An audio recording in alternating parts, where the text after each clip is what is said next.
Hi all, I'm back, part 2 of the ego mind, and we're going to talk about, like I said, why we don't want to face life in the ego mind and why it doesn't serve us. One of the things we want to keep in mind is it's so much more productive when we face life from our inner self, from that place of peace. And the reason for that is when you're in the ego mind, you got to remember life is all about like attracts like. You know, some people call it the laws of attraction, but just basically the energy you put into something is the energy you're going to get out of it. So we talked about how to recognize the ego mind, and we know it's usually, or not usually, it is a place of fear. So when you go into something in the ego mind and you are in fear or suffering or pain or stress, all those things we talked about, guess what you're going to get out of it? A great thing I always try to remember is especially, or I try to remember this when, especially I'm getting into conversations.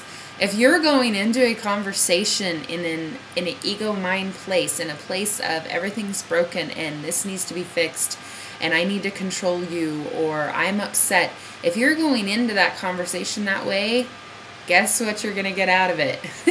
I have never been wrong on this. I have never gone into a conversation in that icky feeling and got what I wanted out of it. So that's something to keep in mind. Another example, is just, it really applies to everything in your life. Parenting. If you parent with fear, you usually will get fearful children. If you pay your bills with fear, for some reason you're really scared of that, which we all have been there. I've been there.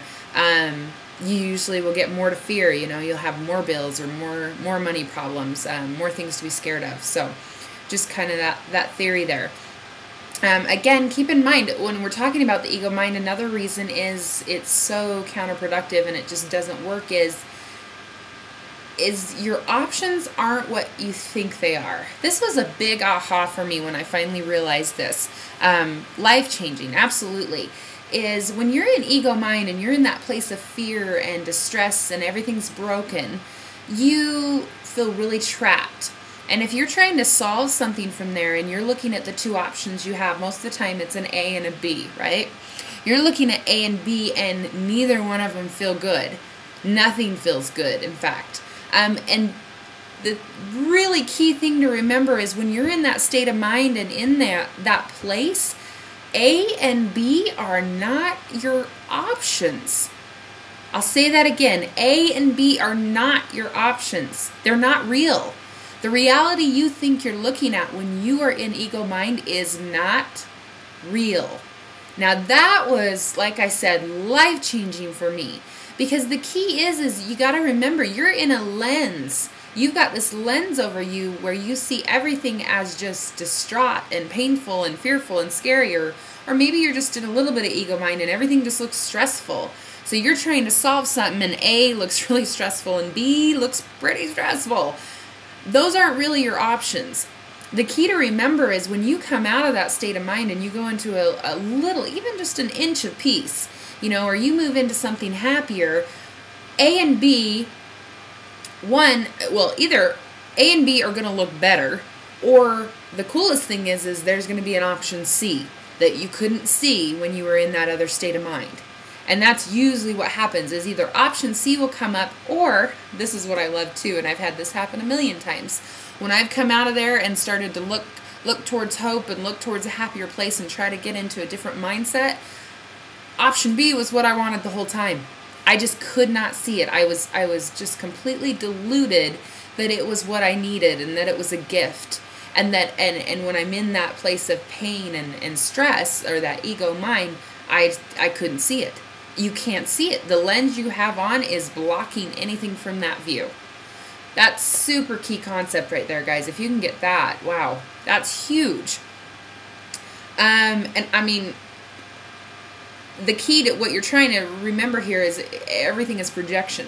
So whatever state of mind you're in is how you're going to see your options. And I want to do another video on projection alone, because that topic is huge, because everything you see is a reflection of you. Everything is a mirror. But that's the key there, is those options. Another example when solving from the ego of why it won't work is is when you notice that, basically you notice that things just won't work out. You have no hope. And this goes along with the options, but really it's key. I thought about this the other day is, if how to know you're in the ego mind and why it's not working is if you're looking at something you've wanted for a very, very long time and you just can't see it working ever. And a lot of us have, maybe you don't have more than one option. It's just a dream you've had, or something you've really, really wanted, and you look at it and it's just, there's no hope. There's just no hope. And I know we've all felt that way sometimes.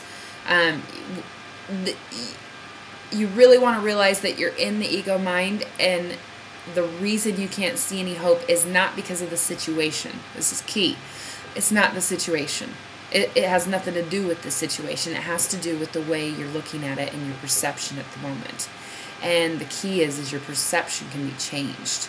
That's where we get into releasing those limiting beliefs and moving to a different place.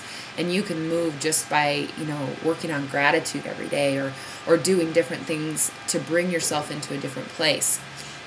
But that's the key. If you are in a place of no hope for something, or you are in a place where all the options seem broken, or you feel trapped, it's not accurate.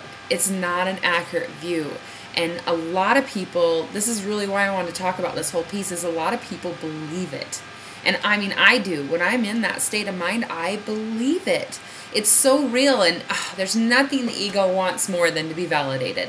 I mean, when you start believing the thoughts that are in your mind, those negative thoughts, when you believe them, ego's doing a happy dance. It's doing, as much as it can. But it's having a big old party because that's what it wants. It wants to be fed. It wants to be validated. It wants to be told, yes, yes, yes. Okay, I believe you, I believe you, I believe you. And of course, it gets stronger and stronger and stronger. So what you're going to do is move to a different lens. And I can talk. I talk about that with my clients, and I want to talk about it more in a later video of how to do that. There's several different things you can do. I mean, simply is just focusing on something else. And that's what I want to finish up the video with is talk to you about a better way to see the ego. The ego is not your enemy. And when you look at it as your enemy, you're actually feeding it. And this took me a long time to get, but once you realize this, it's pretty crucial. One way I heard this explained the other day, and a little while before that, but a girlfriend of mine explained it, and also Unasleep, who I've referred to in my previous video, and I'll put her link down there. But is to really look at your ego as a child, and it's going to be a child you love, but look at it as a little child, and you're the parent. And really think about that child. Like, think about a situation when you've seen a child, just throw a fit. Just lose it over something. I mean, I've got two very dramatic children, and they do this every now and then. And they, when they are in that space of losing it over something, and they're so frustrated and crying or screaming or just deep in it, like they just believe the pain they're feeling. They believe it. If I go up to them and I say, honey, you just got to stop this. Stop it now. You need to stop crying. It is not that big of a deal. Seriously, you are getting upset over nothing, which, by the way, I have said. And how far am I going to get? Right? Not very far. In fact, what I've noticed is when I do that, it actually makes them cry more or get more upset, and they fight it even more because someone's, one, not validating their feelings, and two, trying to show them that they need to be out of the space they're in, and fighting against something never goes anywhere. So, I heard a great quote about how, the only way to win against your enemy is to join forces with them. And so you think about this little child throwing the fit, and what do you want to do? It's the same. This little child is your ego, by the way. What do you want to do? You don't want to fight against it. You don't want to tell it, hey, just zip it. Whatever your worrying is not great. Now, you don't want to let it run rapid, right? You're not going to let the little kid run around, and as the parent, and you're not going to let the ego run around breaking things, sending emails, say you're angry or something. That's the example I heard, is I'm not going to let my little child ego go send emails or go have conversations or make a phone call while they're super, super angry. And I'm not going to let the little child run around breaking a lamp or hitting people or hurting themselves. I'm not going to let that happen. I'm going to manage it. As the parent, I can see the bigger picture, and that's what I'm going to do. I'm going to kind of keep that bigger picture in mind and let my ego have its moment, right? I'm going to let them have their tantrum. Now, all the while, the key is all the while knowing that it really isn't as big a deal as the ego's making it. And when you make that separation and you let ego kind of do its thing and feel the feelings it's feeling without taking action, without trying to go crazy, but you let that little child feel it, and then you refocus. And again, go back to the analogy with the child. You take that child, and I mean, I've done this and it works brilliantly, by the way, is they're freaking out, and mommy says, oh, look at the bird. There's a bird out the window. Look, a bird. Yeah, that's that's an old one. But you refocus their energy, and all of a sudden, especially, you know, depending on where they were, they oh, what are you talking about? And they may not come completely out of it, but for a minute they're going to move. They're going to move from that energy. And that's exactly what your ego will do. If you will give it a chance to refocus for a second. And it may be, and I am a big believer in this, if you are really stuck on a topic and it's really hurting you, when you refocus, do something that is not related to that topic at the moment.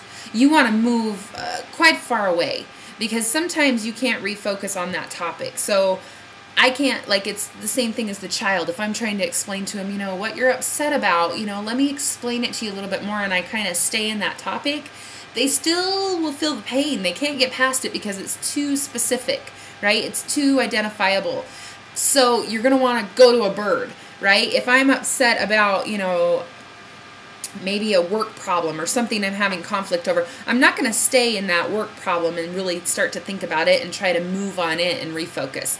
Not at the moment. You can come back to it, but you want to get into a better place before you come back to it so you can see it from that other lens. So that's the key, is you want to actually refocus, move into something happier. And that for you might just be, you know, listening to some good music, watching a comedy show, or doing something you love, or having a great conversation with a good friend, or taking a walk outside. I mean, literally, you can break the ego up in just a moment if you'll just take it by the hand as the parent, right? As the inner self, inner being parent, and take it by the hand and say, okay, feel what you're going to feel, and then look over here. Look at the bird. I love that. So that's really the key when you think about ego, and I love that description of how to look at it. That really just opened up my mind to that, and really understanding that you are the parent, that you're owning it. You know where you want to go. You know what your intentions are. And if ego needs to take a break and throw a temper tantrum every now and then, it's good, because it's going to bring up those beliefs that are sitting back there and kind of frustrating you and holding you back. So it really is a good thing, because then you can look at those. But when you do that, I would refocus first and get yourself into an inner self, or a place of peace first. So I hope this video helps. There's so much more on this topic that, I mean, I could talk about this for days. But I hope this is a good chunk for you to kind of get your head wrapped around the ego and understand what it is, how to recognize it, and really how to look at it with love. I promise if you practice that a little bit, you will see a big shift in where you're at. So again, if you want to talk about this more, I'm always free for sessions. Check out my website, or shoot me an email, or find me on Facebook at alwayschallengeunhappiness.blogspot.com, or I also have a Facebook page, Always Challenge Unhappiness. Come contact me. I would love to do a session with you or talk more about this, and we can chat. So good luck, and have a good one. Bye.